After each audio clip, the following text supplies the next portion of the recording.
So what is the kingdom of God lifestyle that we're looking for, that you would be detecting when you go into a church like that?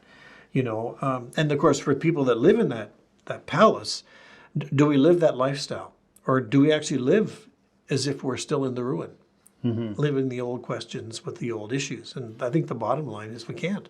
Right. That style of church, that style of God is in the past and not what we need to be living. And if we're not living it, we're far from the King. Right. We're not showing the King's characteristics in us that should be there. Can we be, this is one of the concerns I have, can we be so busy fighting over truth, getting our truth issues straight, about the end of the world, about whether evolution is true, about abortion, about the question of social concern. Pretty much you name it, we fight about it. Well, how many issues can we fight over? That's right, And that's why I've seen it in the North American church.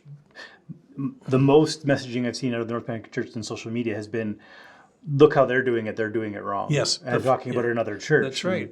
So the battle for truth becomes our big preoccupation, instead maybe of forging a Christian way of life. Yeah. A Christian way that would be practical wisdom, not truth, fighting truth, So that's what I'm saying, can we be a living city of God in the middle of the world? Can people look at the church and say, well, it is kind of old, but there's life in it. People live here, and they don't mind, they don't leave, they stay and they come back. So that's what I'd like us to think about in terms of the kingdom of God. What does that term really mean? What does it not mean? Jesus comes and says, the kingdom of God is here. He comes, he announces the kingdom. He does all kinds of signs, acts of power, but also he teaches and models a way to be a citizen in the kingdom of God.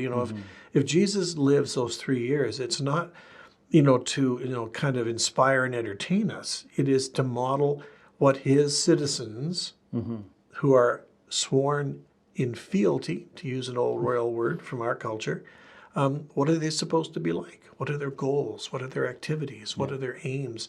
If they fail, how do they recover? I think we're pretty good at judging people and sometimes condemning, but how do we restore someone to a kingdom? What does it really mean to be in that kingdom? It's not just about getting saved and going to heaven. Right. Jesus says almost nothing about that. Yeah. In fact, it's us who have worked out that theology to a level sometimes where people say, I can't believe that. Then the other question is, it's not about the end of history, which is the other challenge we have now. How is history going to an end? Is it going to be one where we all kind of say, hooray, we live, we win? Or is it going to be one where we say, it just ends? There is no hope. And I think that's where citizens of the kingdom of God are meant to forge ahead, building a realm where the king is pleased. The king is fulfilled by what his citizens do. Yeah. So let's be a citizen of the kingdom of God.